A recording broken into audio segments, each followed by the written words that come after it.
Hey everyone, so we're back on the Richard Linklater Before series.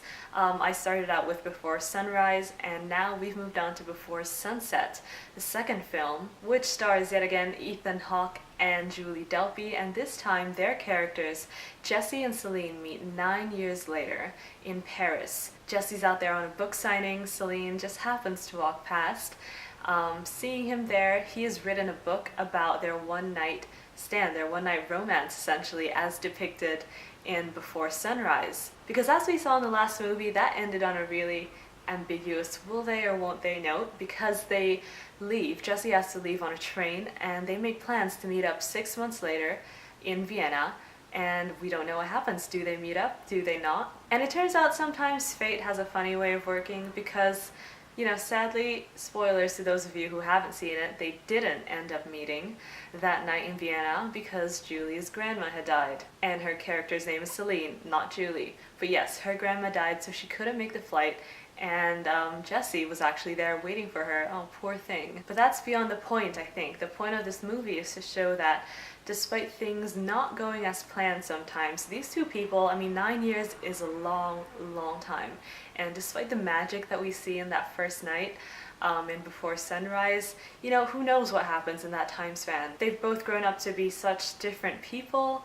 I think Celine's character especially, you see a much bigger change in her as compared to Jesse, because you see in Before Sunrise, her character had this wide-eyed, glowing optimism, romanticism about her, especially in the way she talked to Jesse and what she believed in love and fate and destiny and all that. And now you see she's a bit skeptical.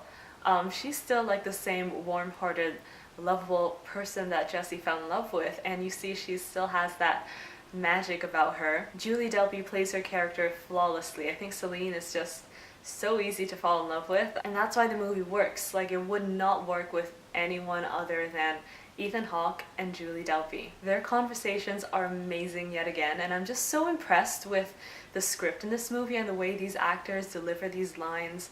They do really long takes, really, really long takes. They're just walking through a park, and you can change setting and they're still on in one take, or at least it seems like it's in one take, because the camera moves so effortlessly and the editing is so minimal. They just want to get these two people in the frame, these two people talking to each other, and there's not much else really. But it's so captivating, and I'm just so impressed by the fact that yet again I'm sucked in, and I find myself smiling throughout the whole film because I just want them to fall in love again. And it's definitely a lot more mature than the first one. I did say the first movie did have a bit of a lot of pretentious moments sometimes. I still loved it so much, but I can see how that can get annoying for some people. This one definitely has a more quote-unquote realistic take on life and love and relationships, and the fact that these two are actually in relationships when they meet, and the fact that they don't actually bring it up until about halfway through the movie, and they've walked through half of Paris by now.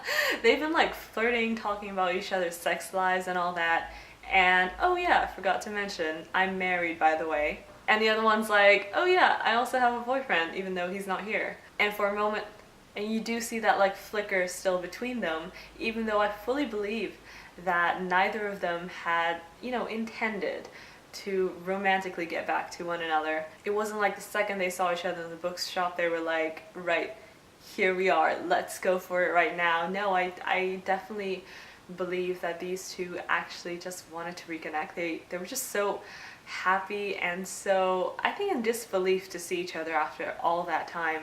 It must be weird seeing someone that you had one night with and vanish. You didn't even know their last name, didn't know anything about them, and suddenly they're back in your life, and all these feelings start resurfacing, which is the really interesting part. I think the scene at the boat was where that started, and it starts, that thing between them. I think when Jesse's character realizes that Celine isn't, entirely fulfilled in her relationship, and he was just why didn't you show up that night in Vienna? It's damn it, Celine. And he was just genuinely frustrated. You could see Ethan Hawke just plays his character brilliantly. You could see how he was just kicking himself for it, the fact that all these years have gone by and so much has changed, yet nothing's changed when they're together.